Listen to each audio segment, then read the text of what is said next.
வணக்கம்மா, உங்க பேரு? என் பேர் பாகியரதி Sundaresan.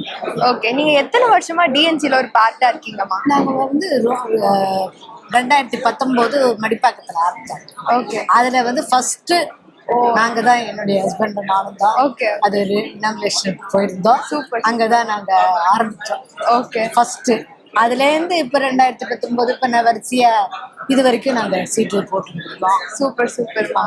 So DNC chit ஃபண்ட்ல invest பண்ணது மூலமா உங்க லைஃப் எப்படி சேஞ்ச் ஆயிருக்குன்னு நீங்க நினைக்கிறீங்க? சேர்ந்து தான் 1 வருஷத்துக்கு ஒரு தடவை கொஞ்சம் சீட்டு எடுத்து நகை வாங்குறது, வீடு ஏதாவது கடன் லோன் வாங்கியிருந்தாலும் அடைக்கிறது, குழந்தைகள் படிப்புக்கு இது பண்ணுறது, அப்புறம் கல்யாணம் காலத்து இந்த மாதிரி எவ்வளவோ வருமே, அதுக்கெல்லாம் நாங்கள் யூஸ் பண்ணுறோம். எவ்வளவோ பெனிஃபிட் இருக்கு.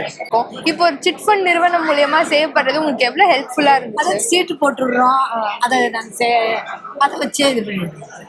சிட் ஃபண்ட் ஜர்னில நீங்களும் ஒரு பார்ட்டா இருந்திருக்கீங்க, இதை பத்தி உங்களோட கருத்து என்ன? இது பார்ட்டாக இருந்திருக்கேன்னா இதில் நிறைய பெனிஃபிட் இருக்கு.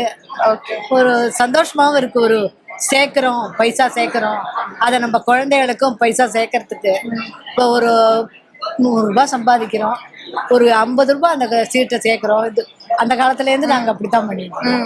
50 ரூபா சீட்டு போடுவோம். அந்த மாதிரியே பழக்கம் வந்ததுனால குழந்தைகளுக்கும் இந்த மாதிரி டிஎன்சி சீட்டு நல்லா இருக்கு. ஸோ ஒரு சிட் ஃபண்ட்ல இன்வெஸ்ட் பண்றது எந்த அளவுக்கு ஒரு நல்ல டெசிஷன் அப்படின்னு நீங்க நினைக்கிறீங்க? நல்ல டெசிஷன்னாக்கா நம்ம பணத்தை அனாவசியமாக செலவு பண்ணாமல் இதில் ஒரு சேர்க்கறது எங்களுக்கு ரொம்ப பிடிச்சிருக்கு.